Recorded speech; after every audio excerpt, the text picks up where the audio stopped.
mélodie. Mais dans le Seigneur, shalom. Shalom. Nous sommes encore très heureux de nous retrouver autour de la parole du Seigneur pour écouter qu'est-ce que Dieu veut nous donner comme instruction. Ce sont des moments extrêmement bénis. Je m'en vais dire infiniment merci à Dieu, lui de qui j'ai tout reçu. Merci pour le souffle, la bonne santé, et il permet que je prêche l'évangile, c'est une grâce. Je dis aussi merci à mon père l'évêque. Là, je parle de mon père l'évêque Patrice, pour la confiance qui ne cesse de renouveler à mon égard. Merci à vous tous, les peuples de Dieu, qui êtes branchés pour suivre ce programme. Que la grâce du Seigneur vous soit accordée. Nous avions débuté un sous-thème. Il est intitulé La puissance de la révélation. Notre texte de base reste le même. Nous sommes dans Ésaïe chapitre 6. Du premier verset au 8e verset. Nous avons épinglé beaucoup de choses. Je pense qu'il est difficile qu'on y revienne, faute de temps. Nous allons passer à la lecture ou la relecture de ces versets que je viens de citer. Allons-y, pasteur. Isaïe chapitre 6, du premier verset au 8e verset, nous lisons au nom de Jésus. L'année de la mort du roi Osias, j'ai vu le Seigneur assis sur un trône très élevé, et les pans de sa robe remplissaient le temple. De séraphins s'éteignaient au-dessus de lui. Il avait chacun 6 ailes, 2 dont il se couvrait la face, 2 dont il se couvrait les pieds, et 2 dont il se servait pour voler. Ils criaient l'un à l'autre et disaient: Saint, Saint, Saint est l'Éternel des armées. Toute la terre est pleine de sa gloire. Les portes furent ébranlées dans leur fondement par la voix qui retentissait, et la maison s'est remplie de fumée. Alors j'ai dit: malheur à moi, je suis perdu, car je suis un homme dont les lèvres sont impures. J'habite au milieu d'un peuple dont les lèvres sont impures, et mes yeux ont vu le roi, l'Éternel des armées. Mais l'un des séraphins vola vers moi, tenant à la main une pierre ardente qu'il avait prise sur l'autel avec des pincettes.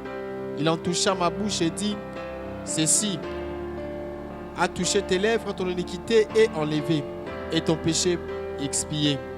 J'entendis la voix du Seigneur disant: qui enverrai-je et qui marchera pour nous? Je répondis: mais voici, envoie-moi. Alléluia. Amen. Jésus-Christ soit loué. Amen. Ésaïe dit que c'était l'année de la mort du roi Osias. Il dit: je vis le Seigneur assis sur un trône très élevé, et les pans de sa robe remplissaient le temple. Les séraphins s'éteignaient au-dessus de lui. Et il a décrit les ailes des séraphins. Je ne voudrais pas entrer dans cela. Mais il a aussi dit le travail que les séraphins faisaient. Il dit qu'ils criaient l'un à l'autre. Il disait: Saint, Saint, Saint est l'Éternel des armées. Toute la terre est pleine de sa gloire. Là, Esaïe est en train de voir ce qui se passe ce qui s'est passé dans le temple. Écoutez, il voit dans le ciel ce qui se passe au ciel. Et le temple était connecté au ciel. Parce que les pans de la robe du Seigneur remplissaient le temple. Notez que Esaïe a vu deux choses. Il a vu ce qui s'est passé au ciel. Il a aussi vu ce qui s'est passé dans le temple. Au ciel, il a décrit notre Dieu. Au ciel, il a décrit ce que les anges faisaient. Mais rapidement, nous comprenons que puisque le temple était connecté au ciel,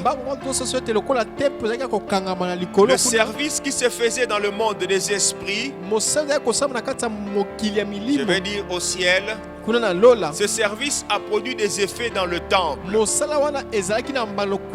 Quels sont les effets qui ont été produits et manifestés dans le temple? Le verset 4 nous dit que les portes furent ébranlées dans leur fondement par la voix qui retentissait. Et la maison se remplit de fumée. Alléluia. Est-ce que nous comprenons ces choses? Il a vu le ciel. Il a aussi vu dans le temple. Qu'est-ce qui s'est passé dans le temple? Les portes qui étaient fermées furent ébranlés dans le temple, ébranlés dans leur fondement, et la fumée a rempli le temple. Alléluia. Amen. Bien-aimé, que Dieu vous bénisse. Je voudrais d'abord m'arrêter sur ce verset 4 pour le commenter. Et puis nous allons voir comment nous allons avancer. Alléluia. Amen. Dieu est réel. Dieu est vrai. Il faut que vous le sachiez, Dieu est vivant. Il opère et ce qu'il fait se manifeste. Je disais, dans le ciel, il y a l'activité angélique. Les anges criaient. Ils élevaient la sainteté du Seigneur. Je n'y reviens pas parce que nous en avons parlé. Et cela a eu des conséquences dans le temple. Les portes furent ébranlées dans leur fondement. Je voudrais qu'on retienne que cela l'image d'une délivrance. Une délivrance qui se fait dans le temple. Alléluia. Amen. La Bible nous dit ceci. Les séraphins criaient l'un à l'autre. Mais lorsqu'ils criaient, ils ne donnaient qu'un seul message. En toute logique, quand nous les entendons, nous allons dire qu'il y a eu plusieurs voix. Regardez même dans une chorale, lorsqu'il y a plusieurs personnes qui chantent, c'est la même chanson. Mais lorsqu'on les écoute, on dit qu'il y a plusieurs voix. Mais pour les séraphins, ils étaient nombreux, bien-aimés, mais la voix était une. Est-ce qu'on se comprend? Ils étaient nombreux, mais la voix était une. Gloire à Dieu. Amen. Chacun faisait une déclaration après l'autre. Il s'agissait de la même déclaration ou de la même adoration, mais la voix qui sortait n'était qu'une seule voix. La voix était une. Il n'y a pas eu deux voix. Bien aimé, pourquoi il n'y a pas eu deux voix? C'est là que nous entrons dans le message. Il n'y a pas eu deux voix parce que les séraphins étaient unis en esprit. L'unité en esprit a fait que tout ce qu'ils faisaient n'apparaisse que comme l'œuvre d'une seule personne. Et cette unité a eu des effets dans le temple. Permettez que je vous dise, enfants de Dieu, si au ciel l'unité est observée, sur la terre et dans l'église du Seigneur, nous devons aussi garder l'unité. L'unité est une puissance, l'unité est une force qui concourt à la délivrance des enfants de Dieu, qui concourt à la délivrance du peuple de Dieu. Là où le peuple de Dieu n'est pas un, le Seigneur n'agit pas de manière puissante. Le verset 4 nous dit: les portes furent ébranlées dans leur fondement par la voix qui retentissait. Alléluia. Amen. Les portes dans l'église furent ébranlées. Vous allez me demander, comment les portes sont renversées? Écoutez, bien aimé, même dans le temple de Dieu, l'ennemi a toujours voulu opérer. L'ennemi a toujours voulu s'imposer dans le temple de Dieu. L'ennemi aime régner dans le temple de Dieu. Le temple est à Dieu, mais lui, il aime toujours trouver son compte. Alléluia. Amen. Bien-aimé dans le Seigneur, je suis encore en train de me souvenir de ce que Psaume nous dit.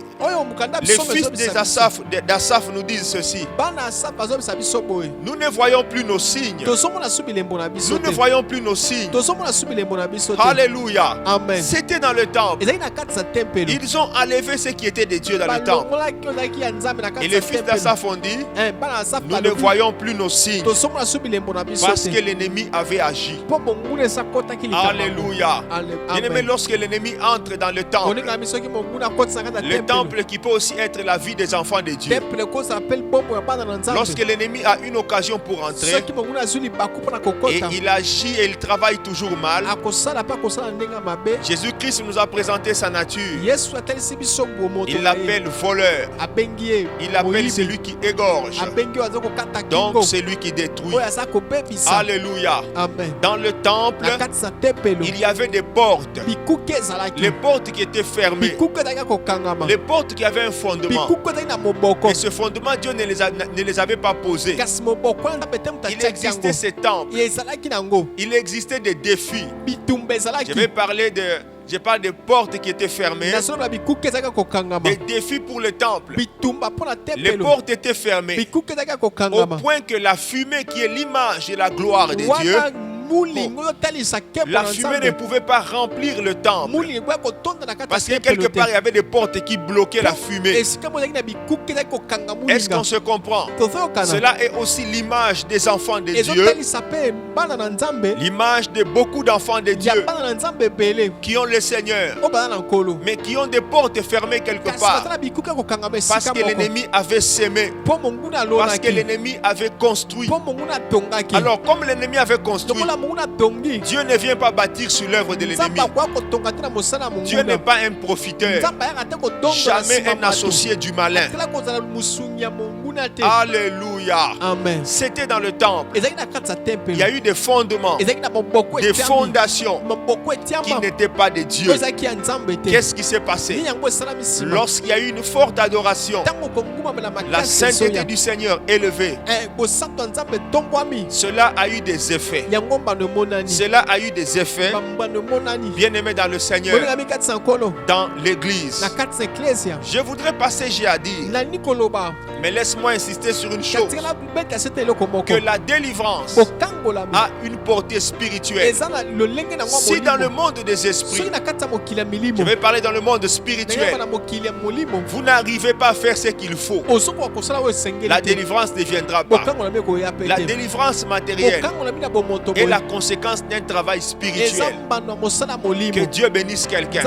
Soyez déterminés à être des travailleurs sur le plan spirituel. La vie avancera. Que Dieu vous bénisse. Alléluia. Amen. Bien-aimé, l'adoration au ciel a fait que dans le temple, les portes qui étaient fermées, les portes qui étaient imposées par les malins, fermées par les malins, bien-aimés dans le Seigneur, soient ébranlées. Voilà ce que l'ennemi fait. Sur votre parcours, il met des barrières, il met des fondements, il met ses portes, il les ferme à clé pour dire que vous n'allez pas avancer, pour dire que la gloire de Dieu ne va pas opérer dans votre vie. Mais ce jour-là, le ciel a agi. Ce jour-là, les portes furent ébranlées. Je suis en train d'insister que les portes dont on parle ici, ça ce n'est pas l'œuvre de Dieu, c'est l'œuvre du malin. Dans l'église, c'est l'œuvre du malin dans la vie des enfants de Dieu. Alors ce soir, toi qui écoutes ce message, que toutes les fondations que l'adversaire avait posées dans ta vie soient renversées et maudites. Toi, enfant de Dieu, qui écoute ce message, je te dis que la délivrance, elle est possible. Et pour que la délivrance se fasse, Dieu utilise les anges. Ce jour-là, c'était spirituel. Au ciel, les anges ont parlé. Ils ont élevé la sainteté de Dieu. Dans le temple, les fondements furent renversés. Les portes ont été renversées. Au nom de Christ, que ce que l'ennemi avait planté dans ta vie, ce que l'ennemi avait construit, soit renversé. Même si je ne le connais pas, Dieu le connaît, que Dieu l'identifie. Que tout ce que l'ennemi a posé comme porte, a fermé comme porte devant toi ce soir, commence à s'ouvrir par le nom de Jésus. Si c'est ta famille qui rencontre les portes fermées, que ce soir, ces portes soient ouvertes par la puissance du Saint-Esprit. Que ces portes s'ouvrent. Que ces portes s'ouvrent. Oh, j'aime ce que Dieu fait. Voici ce que la Bible dit. Les portes furent renversées. On n'a pas seulement coupé, on n'a pas rasé seulement, mais les portes ont été détruites dans leur fondement. Bien-aimé, cela veut dire quoi? Dieu, lorsqu'il attaque ton problème, lorsque Dieu attaque ta maladie, Dieu va à la racine. Oh, je pensais que tu allais donner la main. Dieu va à la racine. Quand il regarde ton problème, il ne regarde pas l'apparence. Dieu va à ce qui est caché. Dieu affronte la racine. Quand les gens ne savent pas toucher à la racine de ton problème, à la racine qui te trouble, mais Dieu va à la racine.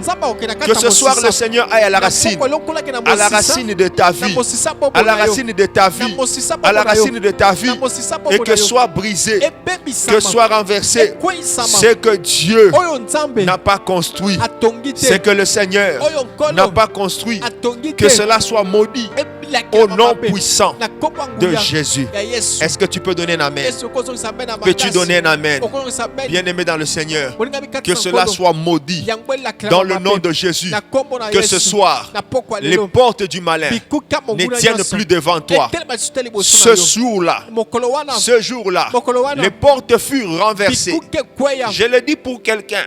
Les portes furent renversées. Dieu ne négocie pas avec ce que l'ennemi a planté dans ta vie. Bien-aimé dans le Seigneur, ce que l'ennemi a planté, Dieu le détruit. Dieu l'enlève depuis la racine. Je ne connais pas ce que tu vis. C'est peut-être la maladie dans le sang. On t'a dit que c'est une maladie héréditaire.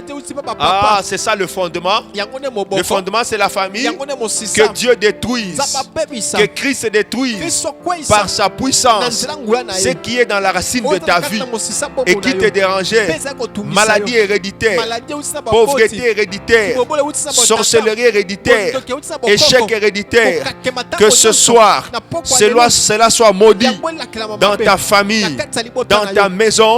Que cela soit maudit. Je le maudis au nom de Jésus. Ça, c'est un message pour ta délivrance. Ça, c'est un message pour ton affranchissement. Reçois ton affranchissement. Reçois ton affranchissement. Et que dit la Bible? Ésaïe dit, les portes furent ébranlées dans leur fondement. Après ça, qu'est-ce qu'il y a eu? La maison se remplit de fumée. Oh, Pasteur Lee, Et puis nous allons parler encore. Les portes ébranlées. Les portes furent ébranlées dans leur fondement par la voix qui retentissait. Alléluia. Et la maison s'est remplie de fumée. La maison se remplit de fumée. Il s'agit de quelle maison? C'était le temple. Écoute-moi bien aimé. La fumée là, il ne s'agit pas de la fumée des gens qui prennent la cigarette. Ils vont dire la Bible parle de la fumée. Nous fumons, nous remplissons le corps de la fumée. Ce n'est pas cela. C'est une erreur. Alléluia. Cette fumée, c'est la gloire de Dieu.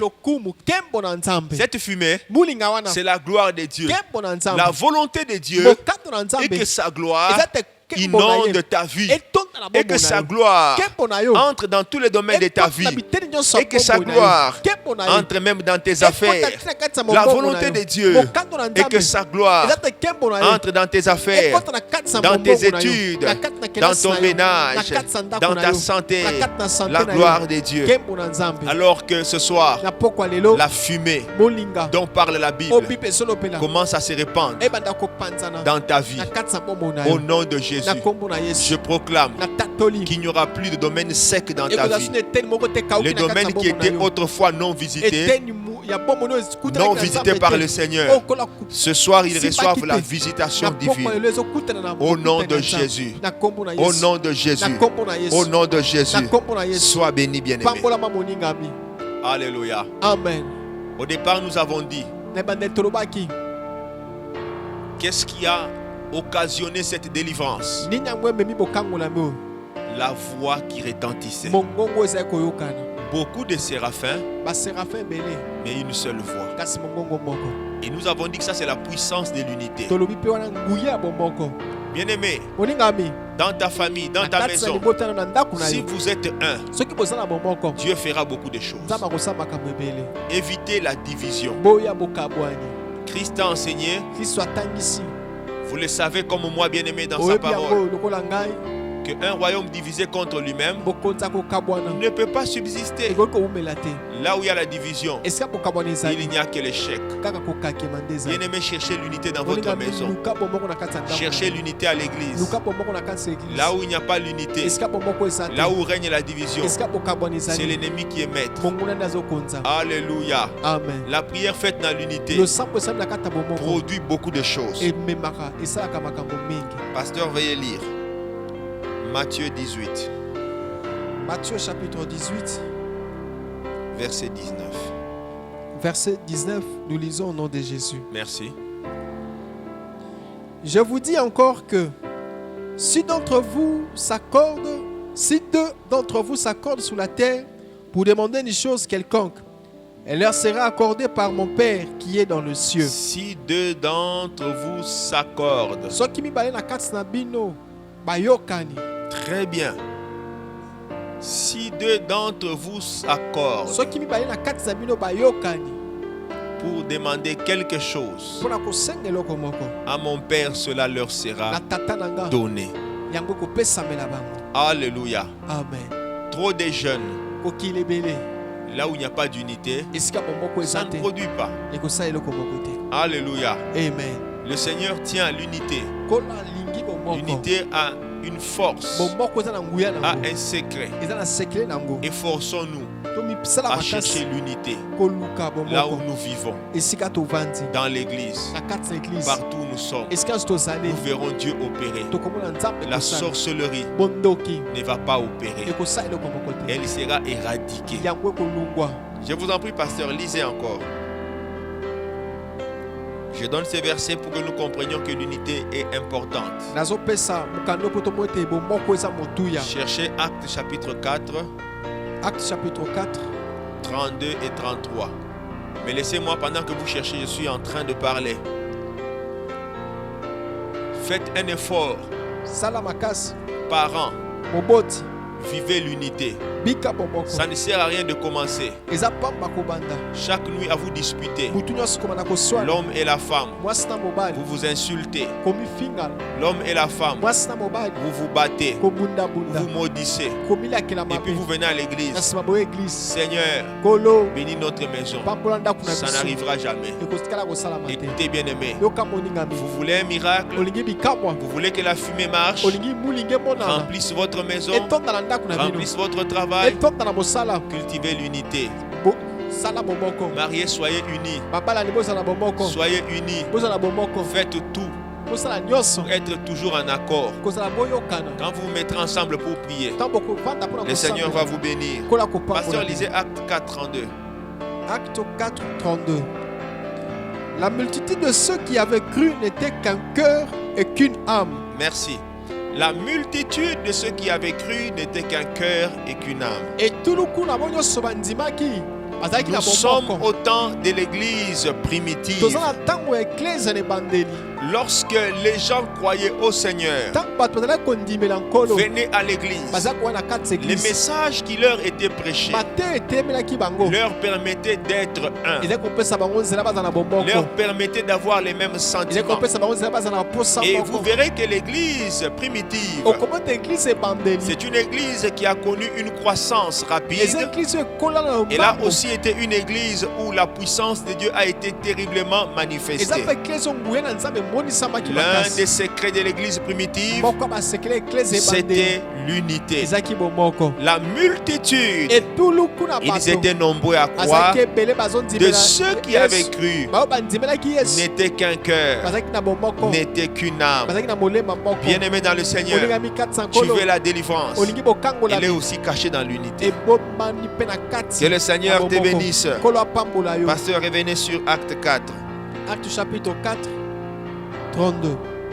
La multitude de ceux qui avaient cru n'était qu'un cœur, qu'une âme. Nul ne disait que ces biens lui appartiennent en propre, mais tout était commun entre eux. Merci. Alléluia. Amen. Bien-aimé, une église puissante. Les gens se sentaient même libres de rester ensemble à cause de l'unité. Cherchez l'unité dans votre famille. Cherchez l'unité dans votre ménage. Cherchez l'unité à l'église. Vous verrez ce que le Seigneur fera. Vous aurez les mêmes témoignages et même plus de témoignages que l'église primitive. Je suis en train de clôturer, proclamant sur ta vie qu'elle soit bénie. Partout où l'ennemi voulait s'aimer, partout où l'ennemi voulait s'aimer, la division, que la main de Dieu agisse, que l'unité soit rétablie dans ton ménage, dans la maison de tes parents, dans ta propre maison. Que désormais la puissance de l'unité soit manifestée, soit manifestée. Que tu vives les meilleurs des fruits, que tu récoltes les meilleurs des fruits, parce que tu tiens à l'unité, l'unité de la parole de Dieu, comme enseigné dans la parole de Dieu. Sois béni, bien-aimé. Pendant que moi j'arrête le message, toi continue à vibrer, continue à vibrer, continue à vibrer, pour que les fondements de l'adversaire soient renversés. Que Dieu te bénisse. Je me limite par là parce que le temps est achevé. Merci, à la prochaine. Bye bye.